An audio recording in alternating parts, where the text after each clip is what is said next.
Hello everyone, this is Rajkamal. जैसे कि आपको पता है लगातार हमारा सीरीज चल रहा है एएलपी टेक्नीशियंस को लेके। तो हम यहाँ पर बात कर रहे हैं आईटीआई वाले, या इसमें तो आप बीटेक डिप्लोमा आईटीआई सब भरते हैं, पर लेवल आईटीआई का होता है। अब हम पावर की कैलकुलेशन और उसके वेव की भी चर्चा करेंगे, है ना, डीसी सर्किट में भी। तो अगर मैं बात करूं कि पावर का कैलकुलेशन, तो हमारे पास कितने प्रकार के परिपथ हैं। तो देखिए, जो पावर का कैलकुलेशन होगा तो अपने पास तो चूंकि जान रहे हैं कि प्रतिरोध है ना, हर चीज में सब में देखेंगे मेन कंपोनेंट तो सर प्रतिरोध है। दूसरी कंपोनेंट की बात करें तो इंडक्टर भी है, इसमें पावर कैलकुलेशन देख लेंगे। तीसरा कंपोनेंट बोले तो सर कैपेसिटर है। एकदम बारीकी से सीखना है।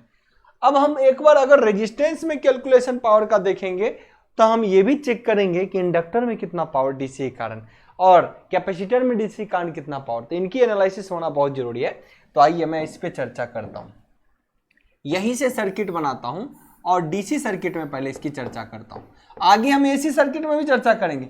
एसी लगा देंगे तो एसी सर्किट बन जाता है और डीसी लगाने से कोई भी सर्किट डीसी सर्किट बनता है। ध्यान रखना, एसी सर्किट और डीसी सर्किट में डिफरेंस क्या है कि अगर आप किसी सर्किट में डीसी अप्लाई करते हो that is called DC circuit, और किसी सर्किट में आपने एसी अप्लाई किया हुआ दैट इज एसी सर्किट। ठीक है, अब आइए हमने, और यही चीज आपको एसी सर्किट में भी पढ़ना पड़ेगा। आपने मान लो कि 10 वोल्ट का वोल्टेज अप्लाई कर दिया डीसी में, है ना, तब आपसे यहां का प्रतिरोध का मान है मान लो 2 ओम। तो यहां से पावर कितना खर्च होगा इस सोर्स के लगाने के कारण ये पता होना चाहिए। अगर इंडक्टर भी है और यहां भी आपने डीसी अप्लाई किया हुआ है तब पावर का खर्चा क्या होगा। अगर 10 वोल्ट का आपने डीसी अप्लाई किया हुआ है ना, चलिए कैपेसिटर भी है और 10 वोल्ट का आपने यहां भी सप्लाई दिया हुआ है, तो पावर का खर्च क्या होगा यहां पर। तो एकदम बेसिक बातें हैं, समझना है बहुत अच्छे से। अब कहोगे कि यहां पर सर पावर का खर्च अगर आप निकालोगे तो सर हम जानते हैं, पहला पॉइंट के बारे में अगर चर्चा करें तो सर अपन जानते हैं कि यहां का पावर कैलकुलेशन अगर आप निकालोगे तो पावर कैलकुलेशन तो कई तरीके से होता है। पावर का फॉर्मूला एक डीसी सर्किट के लिए पावर का फॉर्मूला होता है V इंटू आई, है कि नहीं, V स्क्वायर बटा आर, है कि नहीं, आई स्क्वायर इंटू आर। ये तीनों फॉर्मूला एग्जिस्ट करता है किसी भी लोड का पावर अगर आप निकालोगे डीसी सर्किट के लिए। एसी सर्किट में कॉस वॉस लगता है लेकिन यहां पे कुछ नहीं लगता, है ना। आइए अब मैं यहां बात कर रहा हूं और इसी के कंपैरिजन से एसी वाला में आप अच्छे से कर पाते हो। अब यहां पर कोई फॉर्मूला आपको जो भी जी करे लगा दीजिए। देखिए, अब जिसका पावर भी आप निकाल रहे हो ये भी आपको ध्यान होना चाहिए, जिसका हम पावर निकाल रहे हैं ना, तो हमेशा करंट वहीं पे जाने वाला होना चाहिए, वोल्टेज भी यहीं का होना चाहिए। ऐसा नहीं कि पावर यहां का निकाल रहे हैं तो वोल्टेज कहीं का और को उठा कर लाए, नहीं। हालांकि ये वोल्टेज पैरेलल में है इस लोड का, तो यही वोल्टेज उठ के चला जाएगा 10 वोल्ट, इसमें कोई समस्या नहीं है। पर पावर आप ऐसे ही निकालोगे तो यहां पर पावर की जो कैलकुलेशन होगी, मान लो मैं लेता हूं कि सर यहां पे पावर का फॉर्मूला मैं आई स्क्वायर इंटू, चलो वोल्टेज है डायरेक्ट तो वी स्क्वायर बटा आर ले लिया। क्या ले लिया, वी स्क्वायर बटा आर। तो बोलिए वोल्टेज कितना है सर। ये वोल्टेज देखिए, ये सर्किट और ये सर्किट दोनों में पैरेलल वोल्टेज है तो 10 वोल्ट यहाँ है तो यहाँ भी 10 वोल्ट होगा। तो 10 का स्क्वायर बटा प्रतिरोध है 2, तो कितना हो गया 50, शक्ति की इकाई वाट में, शक्ति की इकाई वाट में। तो 10 वोल्ट के सोर्स के द्वारा एक लोड में 2 ओम को रेजिस्टिव लोड में हमारा पावर जो हुआ वो कितना हुआ 50 वाट। कितना हो गया जी 50 वाट। क्लियर है, कोई समस्या नहीं। यहां तो सब बच्चे को बहुत अच्छे से आता होगा। चलिए अब हम और चीज सीखेंगे। सर चूंकि एसी सर्किट में पावर का कर्व भी बहुत इंपॉर्टेंट होता है, तो मुझे यह बता दीजिए कि सर पावर का कर्व कैसे बनेगा डीसी सर्किट में। आइए जी, डीसी सर्किट में सर पावर का कर्व कैसे बनेगा। आपने मान लिया, देखना पावर का कर्व कैसे बनेगा। थोड़ा टेढ़ा बन गया, ये इसको सीधा रखते हैं जी।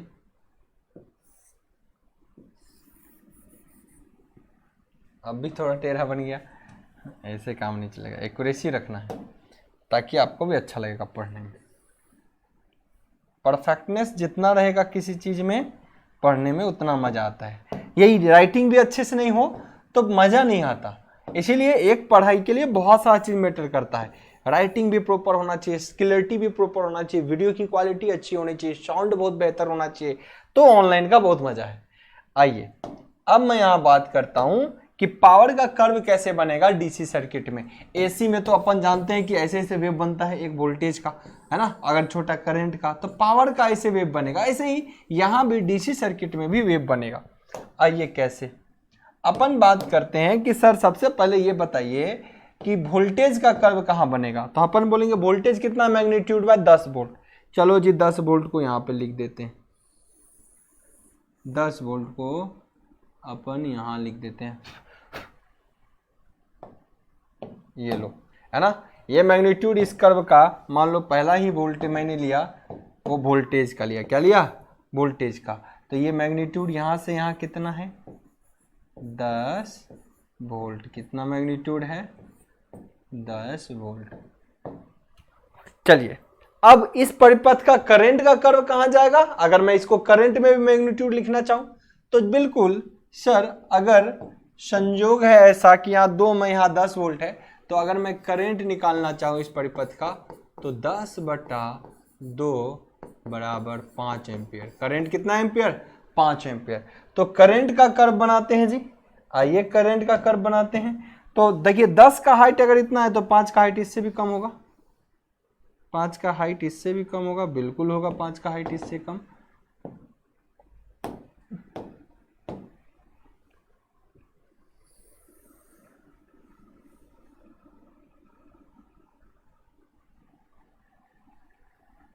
पांच के हाइट को मैं ऐसा कलर दे देता हूं।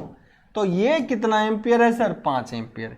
यहां से यहां हाइट कितना है, 5 एम्पियर। ओके, तो एक हो गया 10 और दूसरा 5। अब बताओ, एक है 10 और दूसरा है क्या, 5। दोनों का मिलके ही पावर बनता है ना। पावर क्या मिला, वोल्टेज और करंट का गुणनफल है कि नहीं। पावर क्या है, वोल्टेज और गुणनफल का है। यानी यहाँ पे भी पावर लिखता हूं मैं, अगर और दूसरे तरीके से पावर निकालते तो वोल्टेज इंटू करंट क्या होता, तब भी 50 होता। अगर पावर बराबर आप VI भी लिखते तो क्या होता, 10 × 5, तब भी 50 वाट होता ना, तब भी 50 वाट होता है कि नहीं। अब आइए बात कर रहा हूं, दोनों का गुणनफल से मैग्नीट्यूड पावर का कितना बचा, बना 50 वाट। कितना बना, तो पावर का कर्व कहां जाएगा जी। पावर अगर ये 5 है ये 10 है तो 50 बहुत ऊपर आएगा। 50 का कर्व कहां आएगा, तो पावर का कर्व जब आप बनाओगे एग्जैक्ट में, तो अपने का पावर कर्व भी बनाना था। आइए जी, पावर का जो कर्व बनेगा ना, ये लो बहुत ऊपर बनेगा, है ना। समझ रहे हो क्यों ऐसे कर रहा हूं। पावर का जो कर्व बनेगा जी वो बहुत ऊपर बनेगा। कोई और कलर दे देता हूं, ग्रीन दे देता हूं, ठीक है। इसका मतलब सर पावर का कर्व जो है बहुत ऊपर बनेगा, है ना। आइए अब समझ रहे हैं, 5 वोल्ट की हाइट, 5 एम्पियर की हाइट इतनी, 10 की हाइट इतनी, और ये हाइट किसके लिए है, 50 वाट के लिए। कितने के लिए, 50 वाट। तो यहां से यहां का हाइट कितना जाएगा, 50 वाट का कर्व बन गया जी। क्लियर, तो क्लियरिटी होनी चाहिए, हर चीज की क्लियरिटी होनी चाहिए, ठीक है। ये थोड़ा उठ गया ऊपर, अब एंगल 0 हो गया, ठीक है ना। देखिए अब क्लियरिटी हो गया। तो अगर एक वोल्टेज का देखें, करंट का कर्व देखें किसी डीसी सर्किट में, तो स्ट्रेट लाइन बनता है करंट, वोल्टेज और पावर का कर्व। तो इतना ज्यादा हाइट, इन दोनों का गुना होके बहुत ज्यादा हाइट को पकड़ लिया। ये भी पॉजिटिव, ये भी पॉजिटिव, और सब डीसी सर्किट में सब वैल्यू क्या है, पॉजिटिव होता है। चलिए यहां तक क्लियर है जी। अब बात करें अगर कोई कि इंडक्टर में पावर डीसी के कारण कितना, है ना, और कैपेसिटर में पावर कितना। तो अब वैल्यू यहां पर चाहे जो भी हो, अब देखो, चाहे यहाँ इंडक्टर की इकाई किसमें, हेनरी में होती है, 2 हेनरी है, और यहां मैं बोलता हूं 2 फेराड है। तो सिर्फ ये 2 हेनरी या 2 फेराड हमने आपको बताया था, ये कभी करंट का विरोध नहीं करता, इसका रिएक्टेंस करंट का विरोध करता है। तो इसका रिएक्टेंस भी कभी आप निकालोगे तो एक्स क्या निकलेगा, एक्सएल। तो फॉर्मूला क्या होता है, मान लो 2πfl, किस पे निर्भर करता है इसका रिएक्टेंस, 2πfl पे। किस पे, 2πfl पे। चलिए 2πfl पे। अब बताइए इसका रिएक्टेंस कितना है सर 2 पाई, तो ठीक है, लेकिन सोर्स क्या है डीसी, इसकी फ्रीक्वेंसी कितनी होती है 0, तो डीसी इनपुट के कारण कोई भी इंडक्टर का रिएक्टेंस क्या हो जाता है 0, क्योंकि इसकी फ्रीक्वेंसी क्या है 0 है ना, इनटू इंडक्टर का मान भले ही 2 हेनरी है पर इसका रिएक्टेंस का मान क्या हो गया 0 ओम। कितना ओम हो गया रिएक्टेंस 0 ओम। तो यहाँ पे नोट करके आपको लिखना चाहिए, अच्छे से नोट करके एक बात आपको लिख लेना चाहिए दिमाग में, क्या डीसी के 0 फ्रीक्वेंसी होने के कारण, 0 फ्रीक्वेंसी होने के कारण, अब बच्चा हिंदी वाला हो या इंग्लिश दोनों समझ सकता है, हिंदी तो सब समझ ही रहा है, इसी को कह रहे हैं कि जहां पे जो नीड होगी वैसे अपन यूज करेंगे। होने के कारण इंडक्टर का रिएक्टेंस एक्सएल 0 होता है। डीसी अप्लाई करने से उसका प्रतिरोध क्या होता है रिएक्टेंस 0 होता है। क्या होता है 0 हो जाता है जी, एकदम फिक्स है कि 0 हो जाना है। अब आइए एसी में ऐसा नहीं हो, एसी में सब में पावर आपको दिखेगा पर डीसी में सिर्फ प्रतिरोध में दिखेगा, इंडक्टर वगैरह में आपको पावर नहीं दिखेगा। अब देखिए यही इसका मतलब, ये सर्किट अब क्या हो गया कि इसका प्रतिरोध ये क्या हो गया शॉर्ट वायर हो गया। कैसा हो गया, यानी इसमें रिएक्टेंस जो है वो कितना ओम है जी 0 ओम। ये कितना ओम दिखा रहा है जी, इतना इतना इतना 0 ओम में, इसकी इकाई किस में है 0 ओम में, है ना। तो जब 0 ओम है सर, जब ये 0 ओम है तो आप ही बताओ, एकदम ये भी हटा देते हैं बीच में, जब सर 0 ओम है तो कोई विरोध कर रहा है इस करंट को नहीं, एक सब क्या एक शॉर्ट वायर हो गया। कैसा हो गया, अब 0 ओम प्रतिरोध जिसका हो गया तो इसको अपन लिख सकते हैं शॉर्ट वायर, शॉर्ट तार हो गया, या एक कैसा हो गया शॉर्ट तार। तो सब एक शॉर्ट, एक वोल्टेज, एक प्लस और माइनस को शॉर्ट तार से जोड़ दोगे हैवी करंट फ्लो होगा, स्पार्क मारेगा, है कि नहीं। तो इसमें भी करंट क्या होगा बहुत ज्यादा जाएगा। तो ऐसे सर्किट में आपने जो क्या किया, अगर कोई करंट पूछ लेगा तो हम कहेंगे 10 वोल्ट बटा 0 ओम, 10 वोल्ट बटा 0 ओम प्रतिरोध, पूरे रास्ता में प्रतिरोध क्या है 0 ओम। तो बताइए इस सर्किट का करंट क्या होगा इनफाइनाइट, हिंदी में भी बोलते हैं अनंत, हिंदी में क्या बोलते हैं अनंत, इंग्लिश में बोलते हैं इनफाइनाइट।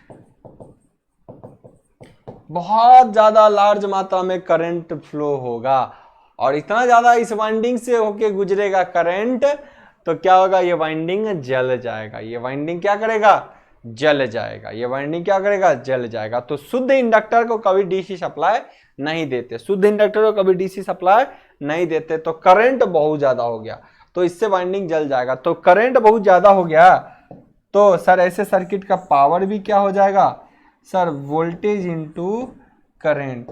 अब वोल्टेज तो 10 वोल्ट है, करंट इनफाइनाइट है, तो पावर भी क्या हो गया इनफाइनाइट।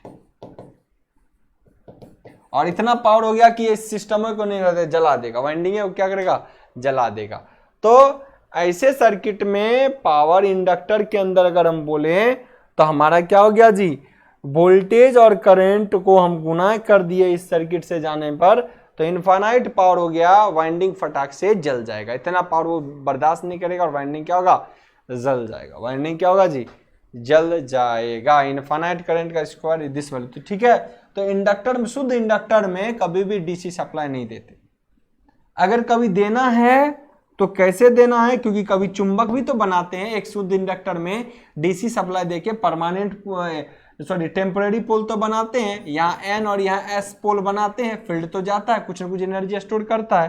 हालांकि ये बहुत ऊपर लेवल की है कंसेप्ट, क्योंकि आईटीआई वाला बच्चा को ज्यादा समझ नहीं आएगा ये सब, तो हम यहाँ पे इन चीजों को नहीं फोकस करेंगे। खाली ही ध्यान रखो कि अगर किसी इंडक्टर में इलेक्ट्रिकल चाहे डीसी या एसी तब भी देके चुंबक तो बनाते हैं, तो सर वैसे केस में तो ये 0 हो गया, ये सर्किट नहीं संभव है, तो कैसे डीसी पोल बनाते हैं, यानी फिक्स पोल जो है इलेक्ट्रोमैग्नेट पोल तो बनाते हैं जी, बनाते हैं उसके लिए। लेकिन क्या करते हैं इसके सीरीज में प्रतिरोध जोड़ देते हैं। क्या करते हैं? प्रतिरोध जोड़ देते हैं, ताकि ये अगर शॉर्ट भी हो तो इसमें करंट, ये अगर 2 ओम का भी प्रतिरोध हो गया तो इसमें जाने वाला करंट का मान अब क्या होगा? लिमिट हो गया 10/2। 2 तो विरोध करेगा सीधे, ये 0 भले ही हो गया तो 2 विरोध करेगा, तो करंट क्या हो गया? 5 एम्पियर। अब करंट क्या हो गया? 5 एम्पियर। अब ये शॉर्ट वायर से करंट जाएगा भी तो, अगर इस शॉर्ट वायर से करंट जाएगा भी तो ये सिर्फ और सिर्फ शॉर्ट वायर जैसा बिहेव करेगा, लेकिन ये एक बार जब जिस टाइम जाएगा उस टाइम एनर्जी स्टोर कर लेता है। थोड़ा सा इंडक्टर क्या करता है? एनर्जी का स्टोर कर लेता है। तो क्लियर है एक चीज। अब ये एनर्जी जो स्टोर कर लेता है वो किस फॉर्म में एनर्जी स्टोर कर लेता है जी?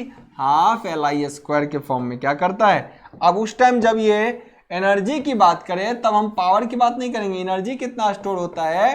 तो वो होता है हाफ Li²। बस इतना ही याद रखो। कभी किसी इंडक्टर में पूछे कितनी एनर्जी स्टोर होती है तो हाफ 1/2 इंडक्टर का जो वैल्यू है इनटू उसमें जाने वाला करंट का स्क्वायर। अब इसमें कोई एनर्जी पूछ देगा तो देखिए जी इसमें एनर्जी निकलेगा ना।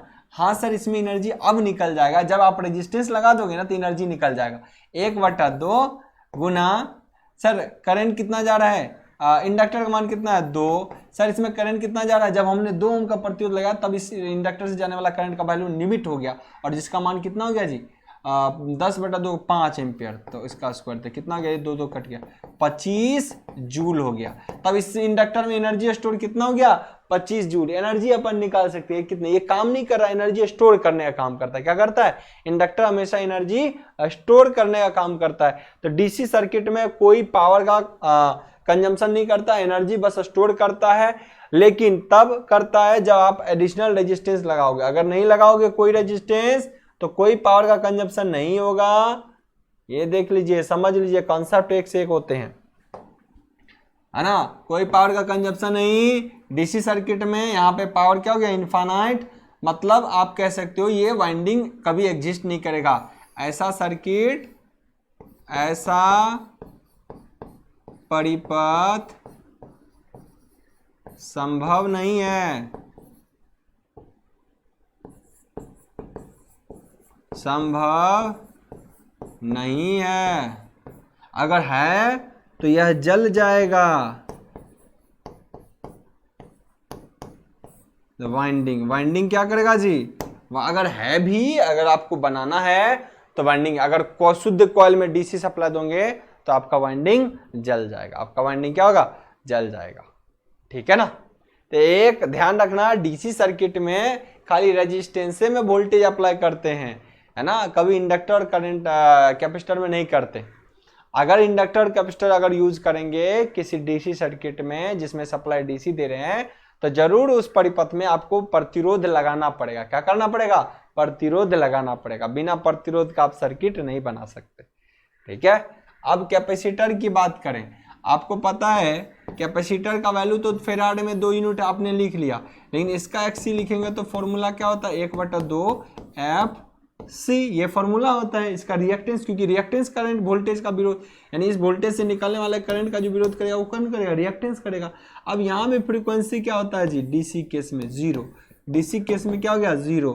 तो रिएक्टेंस का वैल्यू क्या हो गया? 1/0 इनफाइनाइट, बहुत ज्यादा, यानी रिएक्टेंस क्या हो गया? अनंत। अनंत प्रतिरोध हो गया। अनंत प्रतिरोध हो गया तो बताओ करंट कितना जाएगा इस परिपथ में? जब शुद्ध कैपेसिटर को डीसी सप्लाई देंगे तो करंट हम क्या करेंगे जी? इसमें 10 वोल्ट बटा अनंत से भागा दे देंगे तो बराबर 0 एम्पियर। करंट क्या गुजरेगा इस परिपथ में? नहीं। इस परिपथ में करंट गुजरेगा? नहीं। तो इस परिपथ में ये परिपथ क्या हो गया? ओपन। ये परिपथ क्या हो गया? इसका मतलब किसी परिपथ में करंट ही नहीं जा रहा, तो इसका मतलब ये कैसा बिहेव करता है? ओपन। कैसा बिहेव करता है? ओपन। अब समझिए, यहाँ से क्वेश्चन ITM आएगा, आप लोग इस चीज को लिखिएगा, है ना, नोट कर लीजिएगा कि अगर किसी इंडक्टर परिपथ में डीसी सप्लाई दिया जाता है या 0 फ्रीक्वेंसी अप्लाई किया जाता है तो इंडक्टर कैसा बिहेव करता है? शॉर्ट परिपथ जैसा। कैसा? हालांकि पहले भी इस चीज को लिखवा रखा है, शॉर्ट परिपथ जैसा। ठीक है, क्योंकि इसका प्रतिरोध 0 है तो 0 ओम कितना हो गया? शॉर्ट वायर हो गया। एक प्रतिरोध है, एक कंडक्टर है, उसमें प्रतिरोध नहीं है तो शॉर्ट वायर है। यहां से यहाँ वोल्टेज सब जगह समान है ना। अब दूसरा, किसी शुद्ध कैपेसिटर में अगर आप डीसी सप्लाई दोगे तो वो कैपेसिटर कैसा बिहेव करता है, ओपन। क्यों? क्योंकि करंट नहीं जाने देता। इंडक्टर कैसा है, यहाँ का इसका प्रतिरोध कितना है, इनफाइनाइट, कोई करंट ही नहीं जाने देता। इसका मतलब ये कैसा बिहेव करता है, ओपन। कैसा बिहेव करता है, ओपन। और इसका कोई पावर भी निकाले तो क्या होगा, जीरो। पावर भी निकालेगा तो क्या इसमें जाने वाला, जीरो। इसमें पावर कितना हो जाता है, इनफाइनाइट, इसलिए वाइंडिंग जला देता। ये एक शुद्ध कैपेसिटर में कभी डीसी अप्लाई नहीं कर सकते, एक शुद्ध कैपेसिटर में कभी डीसी अप्लाई नहीं कर सकते। तो कभी ये पूछेगा क्वेश्चन, फिर से बोल देता हूं, है ना, कि एक डीसी सप्लाई अगर किसी शुद्ध इंडक्टर में दिया जाए तो उसका वैल्यू क्या देगा, रिएक्टेंस जीरो। फॉर्मूला ये याद रखना, ये काम आएगा, 2πfl। क्या होता है फॉर्मूला रिएक्टेंस का डीसी का, 2πfl। क्या होता है फॉर्मूला, 2πfl, यहां लिख रखा हूं, है ना। और इंडक्टर का 1/2πfl, 1/2πfc, 1/2πfc।